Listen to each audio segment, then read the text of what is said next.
que tenía que atravesar montañas, bosques y desiertos. Lo que se hizo fue apelmazar y endurecer la tierra.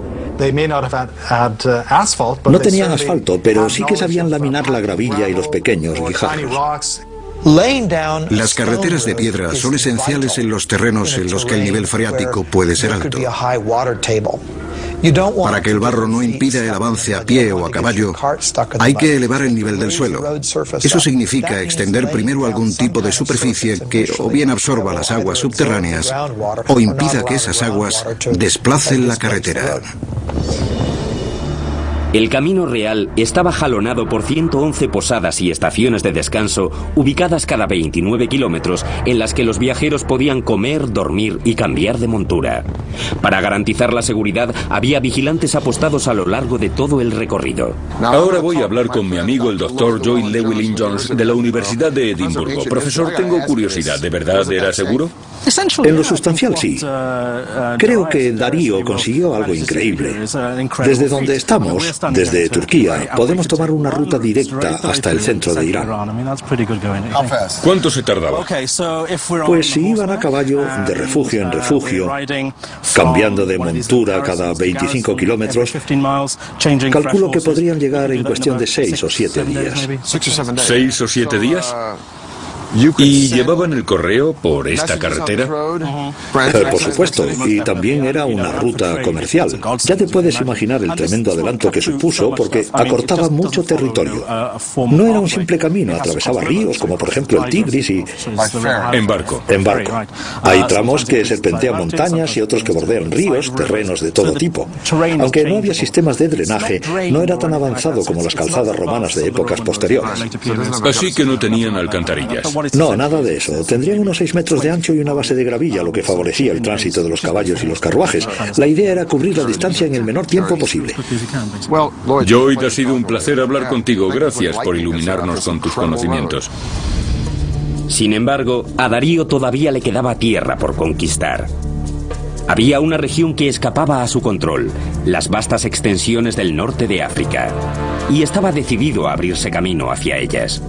Encargó a sus arquitectos proyectar un enorme canal que uniera el Mediterráneo y el Mar Rojo. Todo el mundo ha oído hablar del canal de Suez, pero ¿y del canal de Darío? Lo que él hizo fue construir un canal de este a oeste de 210 kilómetros de longitud. Con los conocimientos hidrológicos de la época, los ingenieros de Darío utilizaron herramientas de bronce y hierro con las que primero excavaron el canal y luego apartaron la arena y levantaron paredes de piedra para facilitar la navegación. Incluso con una ingente mano de obra de canteros y constructores egipcios, se tardaron 7 años en construir la canalización de más de 210 kilómetros. Algunos tramos del canal situados entre el Nilo y el Mar Rojo no eran propiamente un canal, sino un camino de piedra sobre el que se tenían que arrastrar los barcos hasta llegar a otro tramo de mayor profundidad, donde pudieran volver a ponerse a flote. Darío decía: yo, Darío, rey de reyes, conquistador de Egipto, construí este canal. Creó una ruta comercial entre el Mar Rojo y el Nilo. Según sus palabras, los barcos tenían que atravesar mi canal.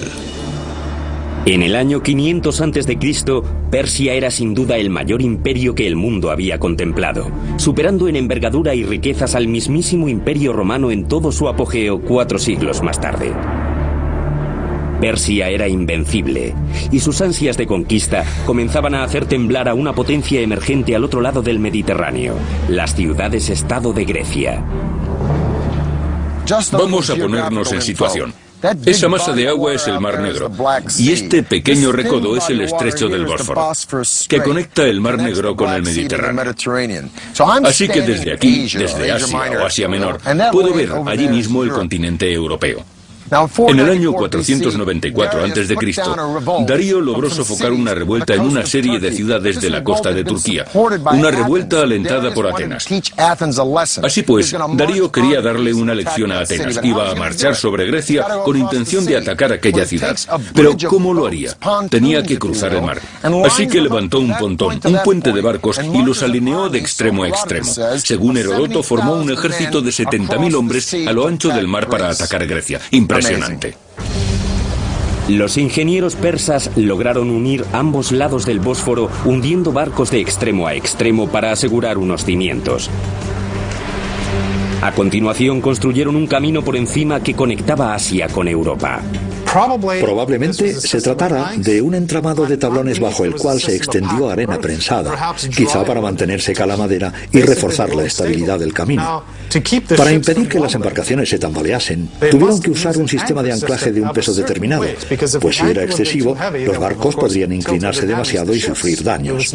El que los tablones se mantuvieran intactos, a pesar no solo del peso de todo el ejército que los cruzaba, sino también del oleaje del Bósforo, fue toda una maravilla de la ingeniería anterior a los ordenadores. A finales de agosto del 490 a.C., Darío ya estaba en suelo griego y se había hecho con Macedonia. Su siguiente paso sería vérselas con el general griego Temístocles y con el ejército conjunto de Atenas y Corintio en la famosa batalla de Maratón.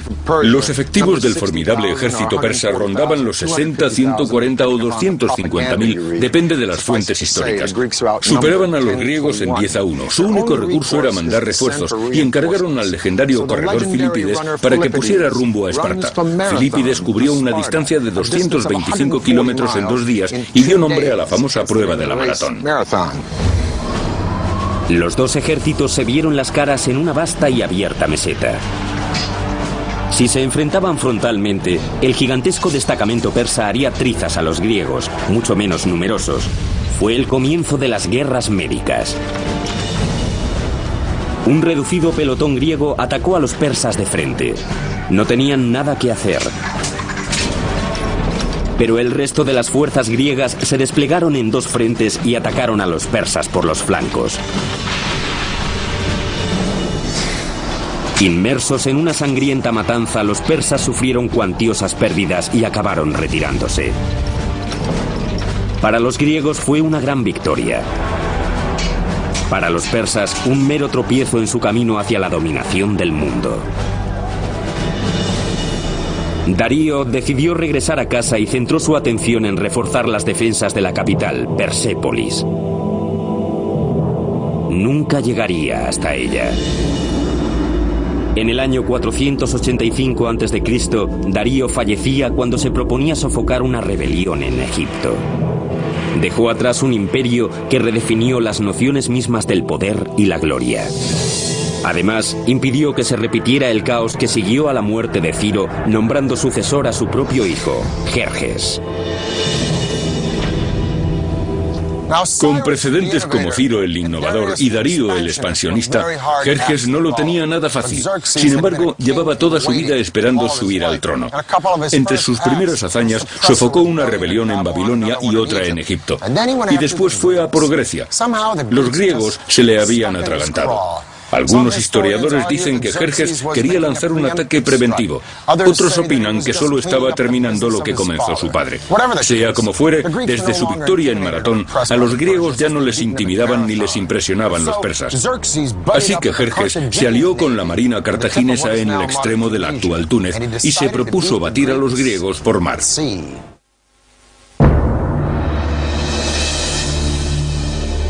En el año 480 a.C., el imperio persa estaba en su apogeo, extenso, todopoderoso e inmensamente rico. Habían pasado 10 años desde la derrota de Darío el Grande a manos de los griegos en Maratón. Su hijo, Jerjes, es ahora el monarca absoluto de la dinastía aqueménida del imperio persa. Y quiere venganza. Grecia, que aún está surgiendo como fuerza militar, está formada por una coalición de ciudades-estado muy distintas entre sí, que van desde las democracias hasta las dictaduras. Solo les une un credo común: su odio hacia Persia. El mundo antiguo está a punto de presenciar la Segunda Guerra Médica. De su resultado dependerá el futuro del mundo moderno. Tradicionalmente, los griegos llamaban bárbaros a todos los extranjeros. Es probable que todos los enfrentamientos entre este y oeste tuvieran su origen en los persas y griegos y hayan seguido desde entonces. La invasión persa de Grecia se convertiría en una de las mayores colaboraciones